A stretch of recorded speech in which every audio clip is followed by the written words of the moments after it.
Next example में हमें prove करना है कि रूट थ्री जो है वो एक इर्रेशनल नंबर है। हालांकि हम ऑलरेडी ये सब डिस्कस कर चुके हैं कि स्क्वायर रूट के अंदर अगर प्राइम नंबर है तो बिना कुछ सोचे समझे सीधे लिख दो कि वो एक इर्रेशनल नंबर है। ठीक है, स्क्वायर रूट के अंदर अगर कोई प्राइम नंबर है जैसे रूट 2, रूट 7, रूट 11, तो ये सारे प्राइम नंबर्स अगर स्क्वायर रूट के अंदर हैं तो बिना कुछ सोचे समझे लिख दो कि वो इर्रेशनल नंबर है। ये हम डिस्कस कर चुके हैं।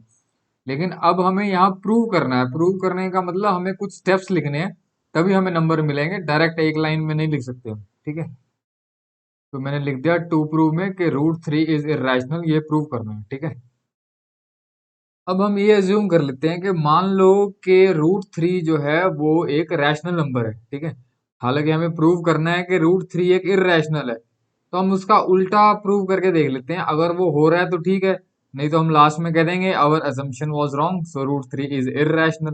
ठीक है, तो अब हम रूट थ्री को अज्यूम कर रहे हैं कि वो एक रैशनल नंबर है। ठीक है, सो अब अगर हम रूट थ्री को रैशनल नंबर कह रहे हैं तो रूट थ्री को पी बाय क्यू फॉर्म में लिख सकते हैं, है ना, क्योंकि रूट थ्री रैशनल नंबर है तो उसको मैं पी बाय क्यू फॉर्म में लिख सकता हूँ।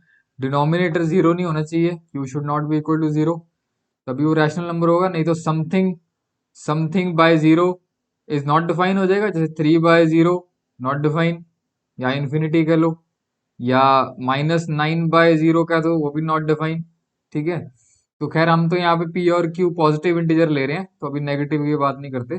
Something by zero is not defined, बस ये याद रखना। हर बार ये चीजें आएंगी तो तुम्हें पता होना चाहिए कि कुछ भी न्यूमरेटर में कुछ भी हो, एक्स हो, कोई नंबर हो, डिवाइडेड बाय अगर जीरो है तो सीधा लिख दो नॉट डिफाइंड या लिख दो इन्फिनिटी। ठीक है, तो इसलिए मैंने यहाँ पे q is not equal to zero लिख दिया। अब p और q जो है वो को प्राइम नंबर्स हैं। अब को प्राइम नंबर क्या होते हैं पहले एक एग्जांपल से समझते हैं। जैसे मैं बोलूं कि 15/21, तो इसको पहले सिंपलेस्ट फॉर्म में निकाल दो, तो ये हो जाएगा 3 3 5 द 15, 3 7 द, ये आ गया 5 और 7। ठीक है, मतलब कटिंग कुटिंग करने के बाद जो सिंपलेस्ट फॉर्म आती है वो ये आ गई। तो अब ये जो दो नंबर्स हैं, ये ऊपर वाला p है, नीचे वाला q है, मतलब इनका HCF जो है वो 1 है। 5 और 7 में कोई भी कॉमन फैक्टर नहीं है 1 के अलावा। ठीक है, तो HCF 1 है। तो वो नंबर्स जिनका HCF 1 हो, मतलब न्यूमरेटर में कोई नंबर है और डिनोमिनेटर में 7 है। एक और एग्जांपल ले लेते हैं, 19/21, यहाँ कोई कटिंग नहीं होगी तो इनका HCF भी 1 है। ठीक है, तो ये 19 और 21 आपस में को प्राइम है। वैसे 21 प्राइम नंबर नहीं है, लेकिन 19 और 21 आपस में को प्राइम है। यहाँ पे 5 और 7 आपस में को प्राइम है। इस केस में तो खैर दोनों ही प्राइम नंबर है, लेकिन आपस में भी को प्राइम है। तो जैसे कोई और नंबर ले लेते हैं, 19/30। ठीक है, इनमें भी HCF जो है वो 1 है। तो ये 30 जो है प्राइम नंबर नहीं है, लेकिन आपस में ये को प्राइम है। को प्राइम मतलब जिनका HCF 1 हो, न्यूमरेटर और डिनोमिनेटर का। तो इसलिए यहाँ पे हम को प्राइम नंबर्स ले रहे हैं। तो ऊपर वाला और नीचे पी और क्यू जो है वो को प्राइम नंबर है। को प्राइम नंबर मतलब जिनका HCF 1 हो। ठीक है, और numbers which have no common factor other than 1, या ऐसे बोलो कि 1 के अलावा और भी कोई कॉमन फैक्टर नहीं है। ठीक है, तो ये को प्राइम वर्ड क्यों यूज कर रहे हैं ये आगे, ये हमें हेल्प करेगा इसको क्वेश्चन को प्रूव करने के लिए। ठीक है, तो ये लिखना है सारा कुछ जो भी मैं लिख रहा हूँ, वो एग्जैक्टली इतना ही लिखना है। ठीक है, तो नेक्स्ट स्टेप में मैंने क्या किया, ये जो q है इसको ऊपर ले गया, तो p की वैल्यू क्या होगी, √3q। ठीक है, ये स्टेप आ गया। नेक्स्ट स्टेप में मैंने स्क्वेयरिंग बोथ साइड्स की है और कुछ नहीं किया। ठीक है, उससे नेक्स्ट स्टेप में मैंने क्या किया, 3 को इसके नीचे ले आया मैं। ठीक है, पी स्क्वायर के नीचे ले आया और मैंने कुछ नहीं किया। ठीक है, सो इस केस में 3 जो है पी स्क्वायर को डिवाइड कर रहा है, तभी ये क्यू स्क्वायर आ रहा है ना। तो क्योंकि q जो है हमारा, q हमने इंटीजर लिया है। इंटीजर मतलब वो पॉइंट्स में नहीं है, तो स्क्वायर करेंगे तो भी पॉइंट्स में नहीं आएगा, तो यानी कि क्यू स्क्वायर भी एक इंटीजर है ना। तो ये अगर इंटीजर है, जैसे मैं 6/2 करूँ 3 आता है, तो ये एक इंटीजर है, पॉइंट्स में नहीं है। इसका मतलब क्या है कि 6 जो है वो 2 को पूरा पूरा डिवाइड कर रहा है, तभी यहाँ पे इंटीजर आ रहा है, नहीं तो पूरा पूरा डिवाइड ना करता, मान लो अगर ऐसे होता तो ये कितना होता, ये तो 3.5 आया था, ये तो इंटीजर नहीं है। ठीक है, तो इसका मतलब 2 जो है वो 7 को डिवाइड नहीं कर रहा, लेकिन यहाँ पे 2 जो है 6 को डिवाइड कर रहा है, तभी यहाँ पे इंटीजर आ रहा है। ठीक है, तो इसका ये मीनिंग है यहाँ पे। तो मैंने यहाँ लिखा है कि 3 डिवाइड्स पी स्क्वायर, तभी ये इंटीजर है, क्योंकि क्यू हमने स्टार्टिंग में इंटीजर ही लिया था। ठीक है, वहां पे स्टार्टिंग में चाहे तो लाइन लिख लो। ठीक है, यहाँ पे मैंने लाइन ऐड कर दी, Q not equal to 0, P and Q are integers. ठीक है, सो 3 डिवाइड्स पी स्क्वायर, ये तो हमें समझ आ गया। तो अगर 3 पी स्क्वायर को डिवाइड कर रहा है तो 3 पी को भी डिवाइड करेगा। ठीक है, जैसे ये एग्जांपल ले लेते हैं कि 4 का स्क्वायर होता है 16 और नीचे 2 है, तो 2 डिवाइड कर रहा है 16 को, या कह लो 2 डिवाइड कर रहा है 4 स्क्वायर को, तो 2 divide then 2 will divide 4 also. ठीक है, ये वही मीनिंग है कि 3 divides P square, then 3 will also divide P also. और ये थ्योरम भी है कि अगर मान लो ए स्क्वायर बाय बी में ये नीचे वाला प्राइम नंबर है, B is a prime number, and B divides A square और ये उसको डिवाइड भी कर रहा है, देन क्या होगा, B will also divide A also. ठीक है, फिर से रिपीट कर रहा हूं कि अगर ए स्क्वायर बाय बी के अंदर अगर बी जो है वो प्राइम नंबर है और बी डिवाइड कर रहा है ए स्क्वायर को, then B will also divide A also. ठीक है, सो ये बाय थ्योरम लिख दिया हमने, या नहीं भी लिखते ये सब, ये भी लिखते तो भी ठीक है, ब्रैकेट में लिख दो बाय थ्योरम, ये सब नहीं भी लिखना तो ना भी लिखो, लिख दो तो बेटर है। सो अब हमने कहा कि 3 जो है वो p को डिवाइड कर रहा है।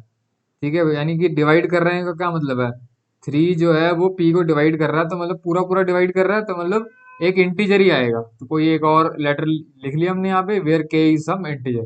ठीक है, नेक्स्ट स्टेप में क्या किया मैंने, ये 3 को ऊपर ले गया, तो p is equal to 3k, और ये वाली जो वैल्यू है p की, इसको मैं इस इक्वेशन में डाल रहा हूँ, सेकंड वाली में। पहले हमने प्रूव किया कि 3 जो है वो p को डिवाइड कर रहा है। ठीक है, अब अब हम प्रूव करने की कोशिश कर रहे हैं कि 3 जो है वो q को भी डिवाइड कर रहा है, तो इसका मतलब 3 कॉमन फैक्टर होगा p और q का। तो लेकिन हमने तो कहा था कि p और q को प्राइम नंबर है, तो फिर हमारी assumption रॉन्ग हो जाएगी। इसलिए अब हमारी जो नेक्स्ट अप्रोच है वो 3 डिवाइड्स q ऑल्सो वो करना चाह रहे हैं, तो उसके लिए फिर हम p की वैल्यू 3 के इसमें डाल देंगे, और फिर वहां से q डिवाइड्स 3 ऑल्सो सॉल्व कर लेंगे। ठीक है, सो ये वाली वैल्यू अब मैं इसको मैंने सेकंड इक्वेशन ले लिया, इसमें डाल रहा हूँ। ठीक है, इसको चाहे तो हम थर्ड भी ले सकते हैं। तो नेक्स्ट स्टेप में मैंने क्या किया, ये जो p की वैल्यू 3k है, ये p की वैल्यू 3k मैंने यहाँ पे डाल दी। ठीक है, और ये जो राइट हैंड साइड है 3q स्क्वायर, इसको मैंने कुछ नहीं किया, ये सेम टू सेम। ठीक है, सिर्फ p की वैल्यू डाली है 3k बस, और कुछ नहीं किया। नेक्स्ट स्टेप में क्या किया मैंने, इसको 9k स्क्वायर कर दिया और कुछ नहीं किया, ये सारा सेम है 3q स्क्वायर, फिर 3 की इससे कटिंग कर दी, तो ये आ गया 3k square equal to Q square. ठीक है, सिंपल, कुछ नहीं किया मैंने। अब ये वाला जो 3 है ये मैं क्यू स्क्वायर के नीचे ले गया। ठीक है, अब हमने k पता है, मैंने इंटीजर लिया था ऊपर, है ना, तो k का स्क्वायर करेंगे तो भी तो इंटीजर ही आएगा। -2 एक इंटीजर है, अगर उसका स्क्वायर करूंगा तो भी तो इंटीजर आएगा। 2 एक इंटीजर है, स्क्वायर करूंगा तो भी तो एक इंटीजर ही आएगा। 4, 0 एक इंटीजर है, स्क्वायर करूंगा तो भी 0 आएगा, वो भी एक इंटीजर है। इंटीजर का स्क्वायर करूंगा तो वो भी इंटीजर ही आएगा। तो अगर लेफ्ट साइड पे इंटीजर है तो इसका मतलब राइट साइड पे भी इंटीजर ही होगा, है ना। जैसे एग्जांपल दी थी कि 6 डिवाइडेड बाय 2 करो तो कितना आएगा 3, तो यहाँ इंटीजर है, तो यहाँ पे भी ये जो ये है ये भी इंटीजर ही होगा। ठीक है, सो यानी कि 2 जो है 6 को डिवाइड कर रहा है, ये तो एग्जांपल दे रहा हूँ, यहाँ पे 3 जो है वो क्यू स्क्वायर को डिवाइड करेगा। ठीक है, तभी लेफ्ट साइड पे इंटीजर आ रहा है। ठीक है, मैंने लिख दिया 3 डिवाइड्स क्यू स्क्वायर। ठीक है, तो मैंने यहाँ लिख दिया by using the same above theorem. Above theorem कौन सी थी, जो अभी हमने ऊपर ये वाली ली है, ये थ्योरम सेम वही है, तो by using same above theorem भी लिख दो तो भी चलेगा। ठीक है, अब यहाँ पे फोर्थ इक्वेशन में आ रहा है कि 3 डिवाइड्स क्यू एज वेल, ये हमने प्रूव किया फोर्थ इक्वेशन में। ठीक है, इससे पहले थर्ड इक्वेशन में हमने क्या प्रूव किया था कि 3 डिवाइड्स पी एज वेल, है ना। थर्ड में ये किया कि 3 डिवाइड्स पी, और फोर्थ में हमने किया है कि 3 डिवाइड्स क्यू, है ना। तो ये इक्वेशन नंबर जब डालते हो तो थोड़ा जो एग्जामिनर है, जो पेपर चेक कर रहा है, उसको समझाना भी इजी हो जाता है और वो फटाफट मार्क्स दे देता है, ठीक है।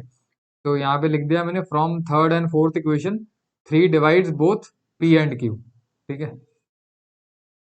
सो इसका मतलब ये हुआ कि जो P और Q है, क्योंकि 3 डिवाइड कर रहा है P और Q दोनों को, ठीक है। तो इसका मतलब क्या है कि P and Q has 3 as common factor other than 1। तो 1 को छोड़ के एक 3 भी एक ऐसा फैक्टर है जो P और Q दोनों को डिवाइड कर रहा है, ठीक है। जैसे इस केस में 2 जो है वो 16 को भी डिवाइड कर रहा है, 2 जो है वो 4 को भी डिवाइड कर रहा है।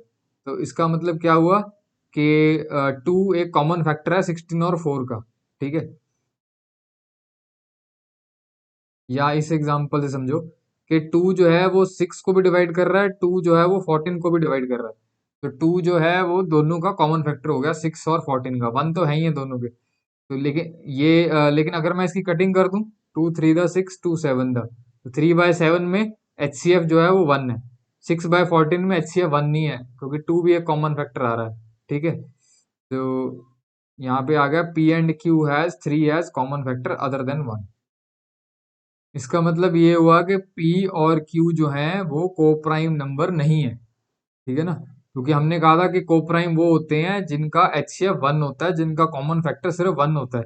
लेकिन यहाँ तो दो आ रहे हैं, 1 भी आ रहा है और 3 भी आ रहा है। So P and Q are not coprime, है ना। So but P and Q, therefore P and Q are not coprime हो गया। तो but we assume that P and Q are coprime. हमने तो स्टार्ट ही ऐसे किया था कि P और Q कोप्राइम नंबर्स हैं, लेकिन यहाँ तो P और Q नहीं आ रहे coprime. So our assumption was wrong, ठीक है। So by contradiction, we have proved that root 3 is irrational number, ठीक है, hence proved, ठीक है। तो इस वीडियो को फिर दोबारा से सुनो और स्टेप बाय स्टेप इसको लिख के देखो, एक बार देख के स्टेप बाय स्टेप लिखो, हेल्प लेके देख देख के करो, फिर अगली बार बिना देखे करने की कोशिश करो, फिर थर्ड टाइम फिर तुम अपने आप इसे कर पाओगे, ठीक है। हो सकता है कि फर्स्ट अटेम्प्ट में तुम ये सारे स्टेप्स ना समझ पाओ या ना लिख पाओ, तो लेकिन स्टार्टिंग में जब पहली बार ये क्वेश्चन करते हैं तो थोड़ी सी प्रॉब्लम आती है, लेकिन जब हम इसको स्टेप बाय स्टेप करते हैं तो धीरे धीरे समझ आ जाते हैं। तो जितने भी क्वेश्चन है, root 2 root 3 root 5 root 7 root 11 root 19, ये सारे इसी पैटर्न से सॉल्व होंगे। तो एक पैटर्न अगर हमें हमें लिखना आ गया कि थ्योरी कैसे लिखनी है, तो वो सारे क्वेश्चन हो जाएंगे, ठीक है। रूट 2 वाला भी इससे पहले वाली जो एग्जांपल है, थ्योरम दी सच, और रूट 5 रूट 7, इन सबको इरेशनल नंबर प्रूव करना है। स्टेप सारे सेम है, बस जहाँ पे रूट 5 है तो यहाँ रूट 5 लग जाएगा, तो यहाँ 5 हो जाएगा बस। तो 5 डिवाइड्स P स्क्वायर ऐसे करके हो जाएगा। तो जहाँ पे 7 है तो यहाँ पे रूट 7 हो जाएगा, जैसे यहाँ रूट 7 हो जाएगा, बस इतना ही है। तो यहाँ पे 3 की जगह, रूट 7 की जगह 7 हो जाएगा, बस स्क्वायर जब करेंगे। तो प्रोसेस सारा सेम है, बस एक का अगर तुम्हें समझ आ गया तो सारे तरह के क्वेश्चंस कर लोगे जो अकेले रूट वाले हैं। 2 + रूट 3, वो थोड़ा सा एक थोड़े से स्टेप्स एक्स्ट्रा है उसमें, जैसे अगर ये प्रूव करना है कि ये इरेशनल है तो क्या करेंगे, तो उसके लिए आगे क्वेश्चन आएंगे। लेकिन जितने भी सिंगल वाले हैं, रूट 3 रूट 7 रूट 11, उनके लिए यही स्टेप्स हैं। तो एक हो गया तो सारे हो जाएंगे, दैट्स इट।